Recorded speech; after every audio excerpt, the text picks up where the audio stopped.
Assalamualaikum warahmatullahi wabarakatuh. Selamat berjumpa kembali ya para pejuang cuan dan pejuang sangkuters.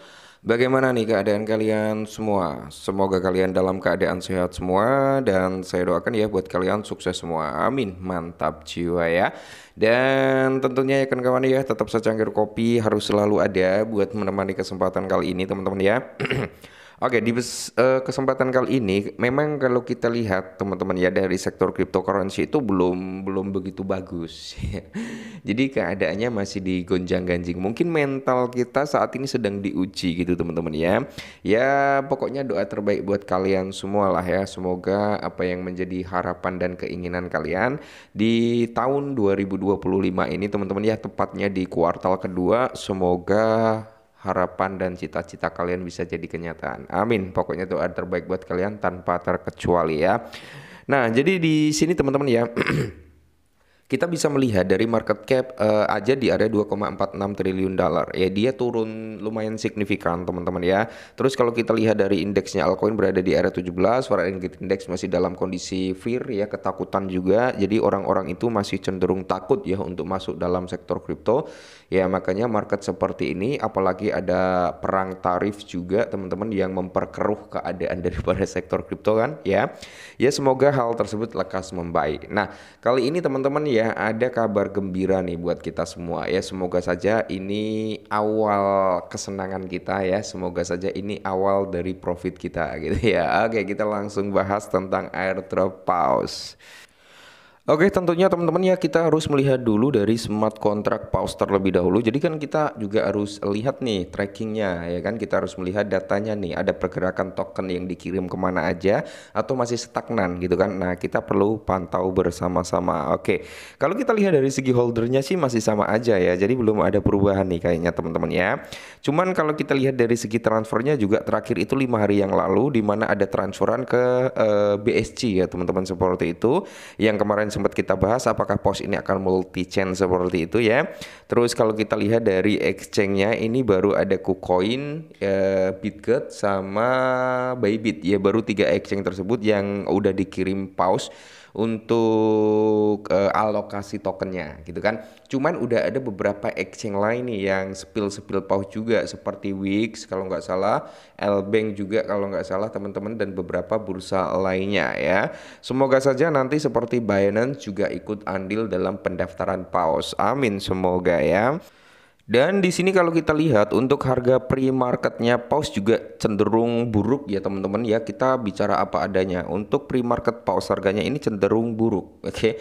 Yang punya 50.000 pause juga ya akan dapatnya berapa gitu kan kalau harganya di sini. Kalau semisal harganya bisa ke one cent dream itu kan lumayan gitu ya. Syukur-syukur bisa ke area 0,1 dolar gitu ya.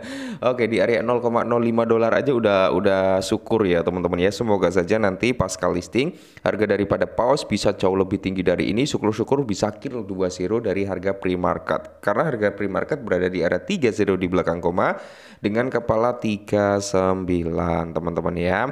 Kita tinggal lihat saja teman-teman ya, nanti pause ini akan seperti apa, seberapa banyak exchange yang akan melisting dia, dan semoga saja teman-teman ya pasca listing langsung diumumkan ada mekanisme burning. Wah, itu pasti akan nambah hype daripada si pause ini. Semoga saja. Dan berikutnya teman-teman tentang potongan alokasi pause ya, ya kalian bisa cek sendiri. Kemarin sempat kita bahas juga. Kalau menurut saya pribadi potongan ini teman-teman karena biaya transaksi klaim yang diterapkan oleh pihak pause sebesar 3% ya.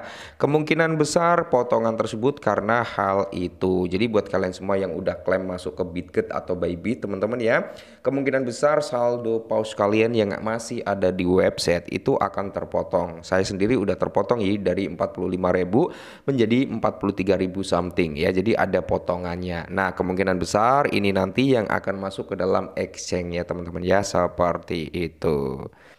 Nah, berikutnya teman-teman postingan dari Armin Agent ya, selaku pengembang lah kalau nggak salah teman-teman ya, pengembang pause ini.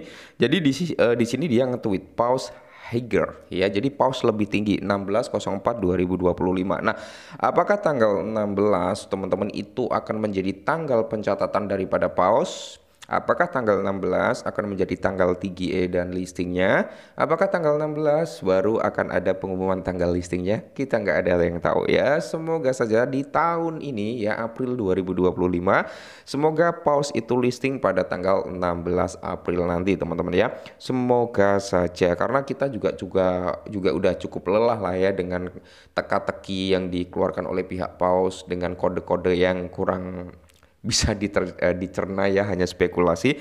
Semoga saja dengan kode yang udah tertera jelas ini 16/04/2025 semoga itu menjadi tanggal pelistingan daripada paus. Dan kita juga mengacu pada postingan HTX Community ya, atau HTX atau Huobi Global lah, yang dulu exchange-nya diberi nama Huobi, kali ini berubah nama menjadi HTX ya. Dia sering kali mention teman-teman ya tentang ya kinerja atau kata-kata to the moon yang ngepam, candle hijau yang sangat bullish gitu kan. Dan di situ tertera logo paus ya, kali ini dengan awan berlogo paus teman-teman ya. Semoga saja ini bisa membuat paus harganya melambung tinggi ya.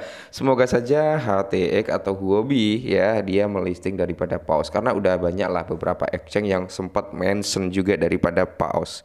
Dan kali ini teman-teman diukutip dari Over Protocol ya, dimana lihatlah prapasar saat ini untuk paus di Bybit dan belum di Max Global. Oke, kita cek bareng-bareng ya. Dimana di sini tangkapan layar. Oke, ini paus teman-teman ya, dengan total volume dalam 24 jam terakhir itu dalam bentuk USDT ya, sekitar 20.500-an untuk volume USDT. Sedangkan untuk total trading volume USDT ada sekitar 1,4 jutaan teman-teman ya. Sedangkan kalau kita lihat daripada Bloom ya, 24 jam volumenya itu hanya sekitar 131 ya, total volume ada 56 ribuan teman-teman ya. Jadi bisa kita lihat bersama-sama teman-teman ya.